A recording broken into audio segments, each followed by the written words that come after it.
Chapter 3. The Decision. Falling into arms that feel your weight.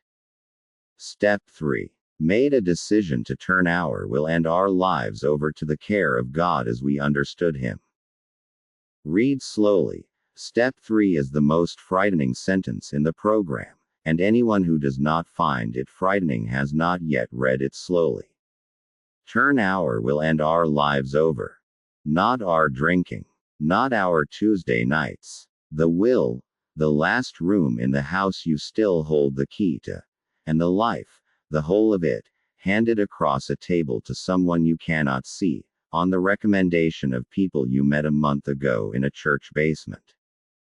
And if some part of you locks up at those words, honor that part before you argue with it, because it locked up for reasons. Perhaps surrender, in your history, was never safe. Perhaps every time you handed yourself over to someone, they kept the parts they wanted and returned the rest damaged. Perhaps the last authority you trusted with your will in your life wore a collar, or a wedding ring, or your own last name, and taught you permanently what happens to people who stop guarding the door. Or perhaps your resistance is theological, and just as earned. Perhaps the God you were issued in childhood, the scorekeeper, the ledger God, the one who was mostly disappointed in you, is precisely the God you drank against, and step 3 sounds like being marched back into his office. This chapter is written for every one of those refusals.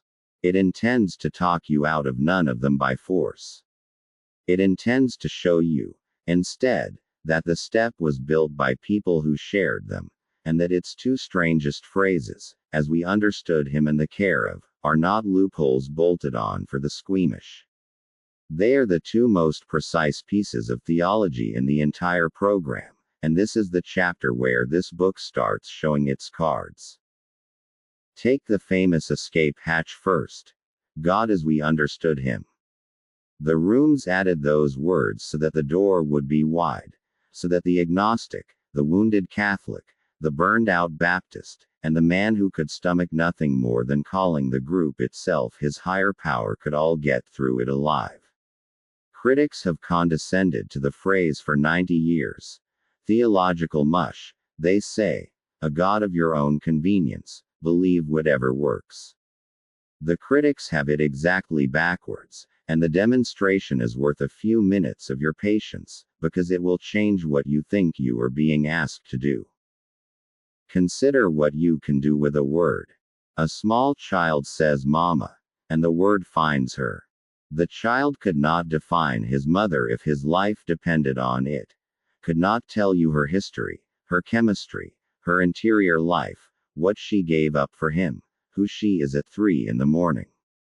His understanding is a thimble. His reference is an arrow, and it does not miss. The word reaches the whole of her, the real her, not a child-sized portion, while grasping almost nothing of her. And here is the thing the deepest theology has always known, the thing the rooms rediscovered by pastoral instinct in 1939. All our words for God work exactly like that child's word, and they were never going to work any other way. The tradition's giants said it flatly. Aquinas opened his great Summa by announcing that we cannot know what God is, only that he is, and what he is not, and the Cappadocian Fathers built the same reserve into the Church's bones, and none of them meant it as defeat. A word can reach what it cannot wrap around. Reference is not capture. You can be held by what you cannot describe, call to what you cannot define, and fall into what you cannot fathom. Every child does it, nightly, at the top of the stairs, into the dark toward the voice. So as we understood him is not the program lowering the bar. It is the program stating, in basement English, the exact semantic discipline that the mystics and the doctors of the Church arrived at by longer roads, that our understanding of God is always partial, provisional, and under revision, and that this poverty of definition does not weaken the reference by 1 degree. Your thimble-sized understanding is not a problem to be solved before you surrender. It is the permanent condition of every creature who has ever surrendered, including the saints, who differed from you chiefly in having stopped apologizing for it. The step asks you to aim the word, not to pass the exam. Whoever is actually there. And the whole wager of this book is that someone is, and that he is better than every definition you have shed, receives the arrow, not the thimble. Now let this welcome get specific, because there is a reader this chapter has been circling, and it is time to greet him by name. Brian McLaren, a colleague, as it happens, of several friends of this book, has spent 2 decades mapping what happens to people whose inherited beliefs stop working. He found 4 seasons that faith moves through: simplicity, where everything is certain and authority settles it; complexity, where techniques and nuance arrive; perplexity, where the whole structure comes apart.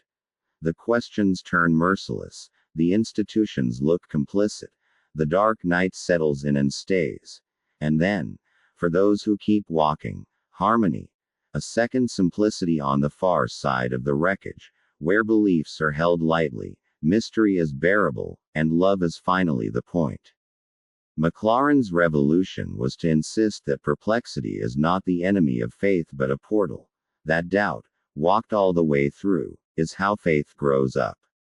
And his summary deserves to hang on the wall of every meeting. Faith before doubt is about correct beliefs. Faith after doubt is about revolutionary love. If you are reading this in the ruins of a deconstruction, if your perplexity and your addiction have been feeding each other for years, each one evidence for the other, then hear what step 3 actually offers you, because it is not what you fear. As we understood him as Harmony's grammar made available on day 1. The step does not ask you to re-believe what broke. It does not ask you to return to the scorekeeper, apologize to him, and resume the ledger. It asks for a reference, not a doctrine, an arrow aimed at whatever goodness is actually there, shot from wherever you actually stand, in whatever season you are actually in. Some people in the rooms fired that arrow for years while calling the target the group, or whatever kept me sober last night, and the tradition's quiet conviction, this book's conviction, is that the arrow was received the whole time, by the one its senders could not yet name. The Emmaus Road again, which is becoming this book's habit, accompanied before recognizing it. Your doubt was never disqualifying. It may have been the honest season McLaren says it is, the necessary demolition of a God too small to have caught you anyway. But now the harder question, the one chapter 2 left standing at the door, and the one that everything in this book truly hangs on. Grant the semantics. Aim the arrow. Fall. Into what? A statue can be leaned on. It cannot receive you.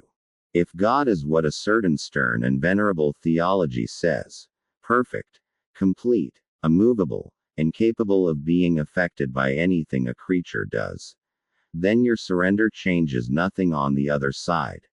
The falling is real, but the catching is a figure of speech, and the room's warm talk of a God who cares is a mural painted on marble.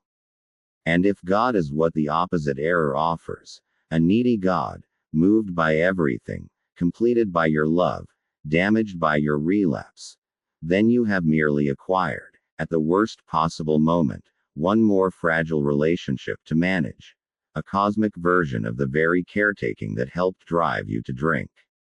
12-steppers live suspended between these two dreads, usually without the vocabulary for either. Most have felt both in the same week.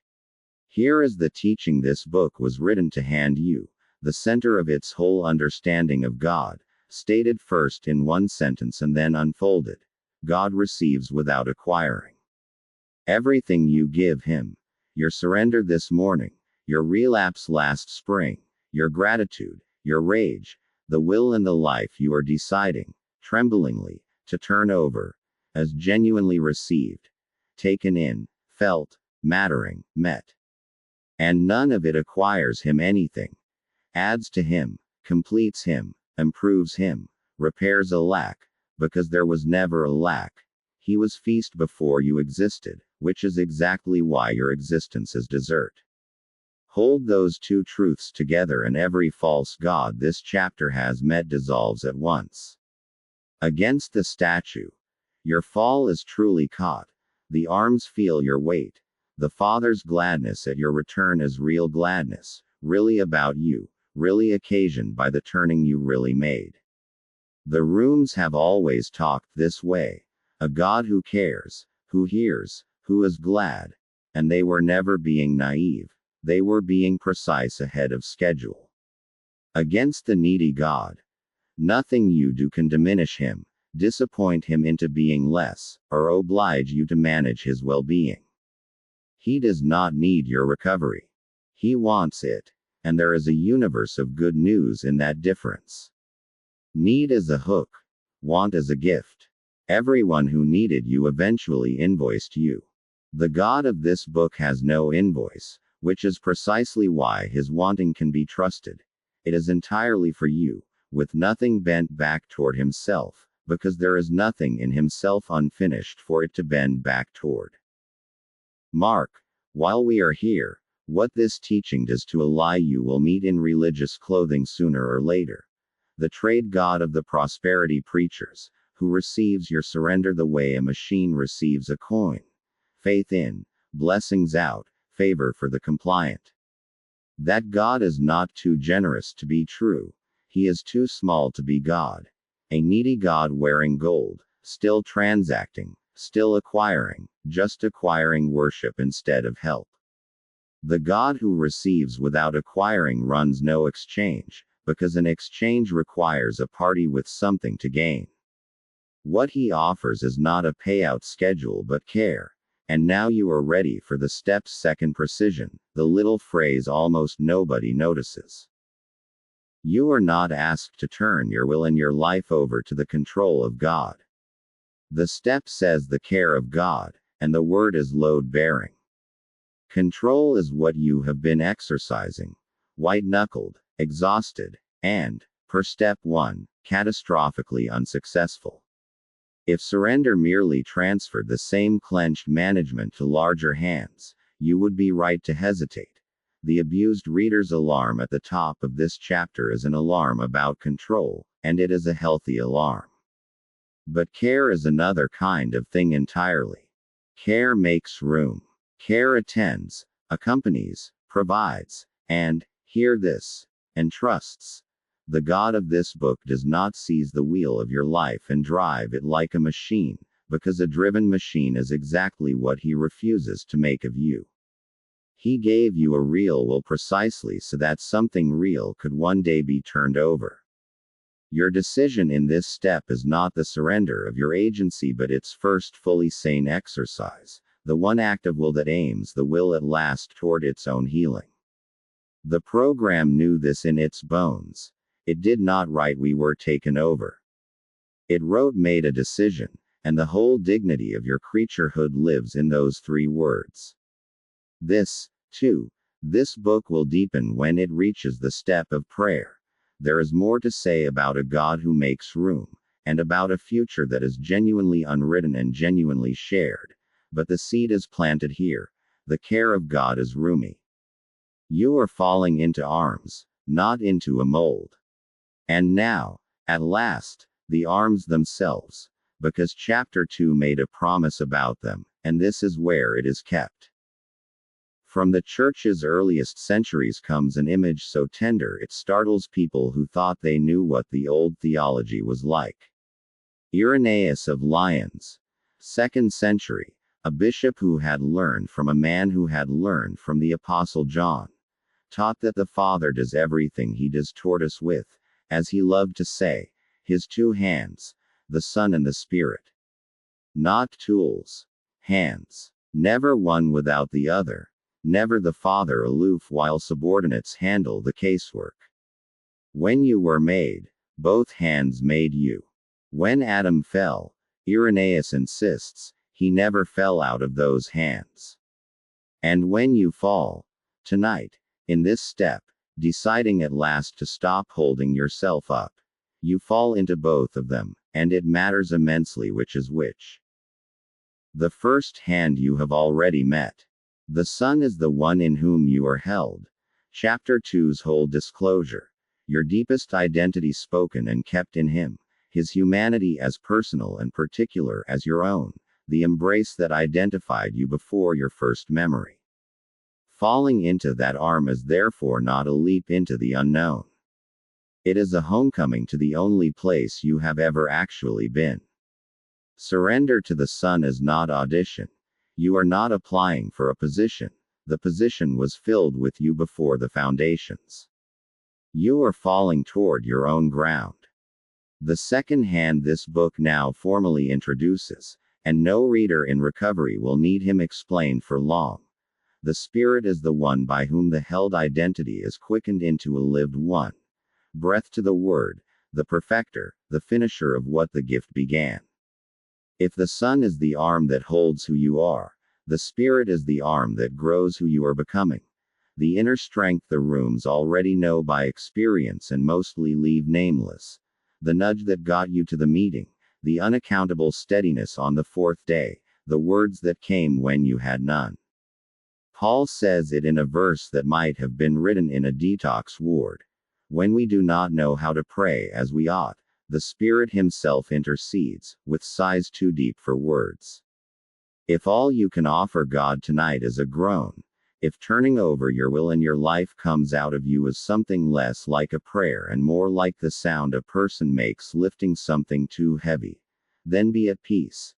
A groan is a prayer in the Spirit's native language, and the translation is already on the Father's desk. 2 hands. One holding, one quickening, one your ground, one your growth, never one without the other. This is why the fall this book keeps describing is safe in a way no other fall in your life has ever been. Not because the falling is painless, but because the arms are alive, they feel your weight, they close around what they catch, and they are already lifting. Lifting where? The last chapter of this book will say. For now the step only asks the decision, and the decision only asks one motion, and you have known the motion since before you could speak. Stop holding yourself up. Let go into the hands that never let go of you. What happens next is not what the brochure promised. The arms do not airlift you over your own history to somewhere scenic. They do something far more respectful and far more demanding. They turn, with you, and walk back into the history. The whole tangled inventory of what your years have deposited, because what they intend for you is not evacuation but restoration, and restorers begin by examining the canvas. That examination is step 4, and it is the door to everything this book has to say about what your life is actually made of.